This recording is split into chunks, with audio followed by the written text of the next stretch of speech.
Programang ito ay rated SPG. Striktong patnubay at gabay ng magulang ang kailangan. Maaaring may masiselang tema, lengguwahe, karahasan, sexual, horror o droga na hindi angkop sa mga bata.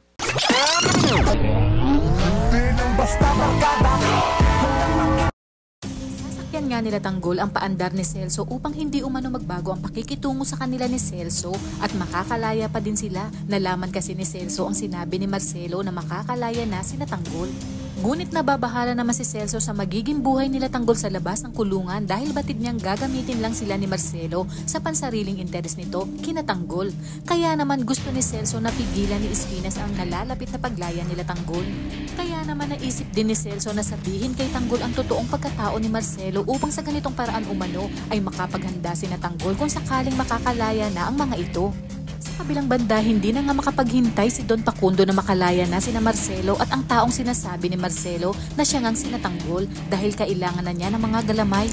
Maya-maya pa, palihim na kinausap ni Celso si Tanggol upang hindi sila makita ni Marcelo at sa kanilang pag-uusap ay sinabi ni Celso kay Tanggol ang gusto niyang mangyari at huwag umano silang magtitiwala kay Marcelo.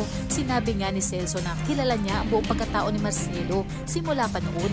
Isa umano itong manggagancho at manggagamit ng tao upang sa pansariling interes at isa umano ang amo ni Celso sa mga biktima ni Marcelo. Dagdag pa nga ni Celso ang ginawa nito sa kanyang amo at ang naging bunga nito. Ngunit hindi na nga sinabi ni Celso at ito ay si Olga at ang anak nito na si Bubbles. Ngunit ganun pa man ay alam na ni Tanggol na si Bubbles ang tinutukoy ni Celso kaya naman derechahang tinanong ni Tanggol itong si Celso. Kaya naman wala nang dahilan pa para hindi sabihin kay Tanggol ang totoong pagkatao ni Bubbles.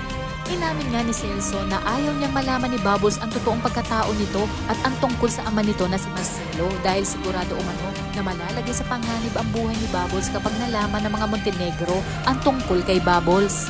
Ito umano ang dahilan kung bakit pinoprotektahan niya si Bubbles. Nakiusap naman itong si Celso kay Tanggol na oras na umanong makalaya ang mga ito ay hanapin ito si Bubbles upang protektahan ito at huwag umano nitong sabihin kay Bubbles ang mga nalaman niya tungkol sa tunay na pagkatao ni Bubbles.